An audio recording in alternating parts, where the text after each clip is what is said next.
It was scary. This traveler was flying back to the U.S. from South Africa as news of the new variant spread.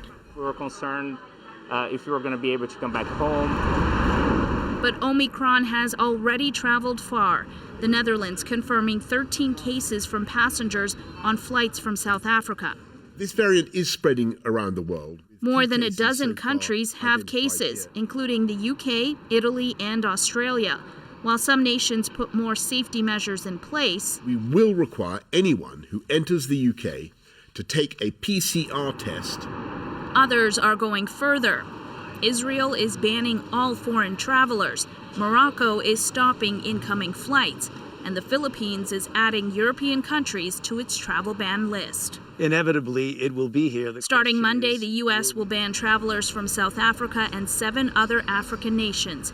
Health officials say to buy time. By time biding, you learn more about the virus. You learn what its relationship is to the antibodies induced by vaccines. We are deeply disappointed. But South Africa's president says it's unjust and discriminatory. The prohibition of travel is not informed by science, nor will it be effective in preventing the spread of this variant.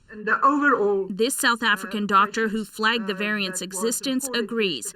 She says the variant is showing up with mild symptoms like fatigue in younger people. We're not saying the virus is not going to give you severe infections. Okay. But the whole hype out there doesn't make any sense. Meanwhile, pharmaceutical companies are working to see if their vaccines will hold up against the new variant.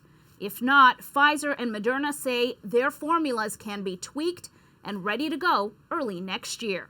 Magda Gebrselassie, CBC News, Washington.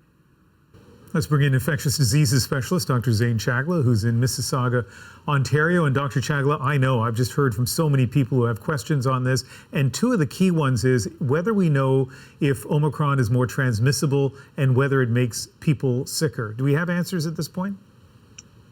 Yeah, from the transmissibility standpoint, there's still a lot to be desired in terms of the information we're getting. But I think the initial descriptions in South Africa, particularly seeing growth in the Gauteng region, but also around South Africa, is a little bit concerning that it is outcompeting Delta. Now, case numbers are low, so it's not totally clear whether or not it's just a large population of certain people that are linked, or this is really wide-scale transmission.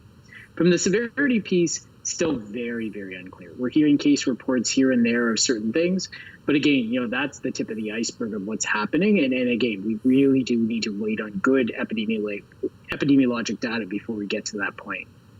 And here's another very common question, and that is, do we have any indication whether this variant could be vaccine resistant?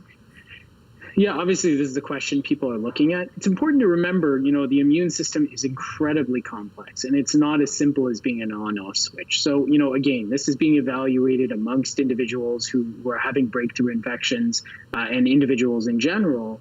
We'll get better numbers in time, but I would suspect, again, that the breadth of the immune system would mean there would be some effects from vaccine. It just needs to be confirmed.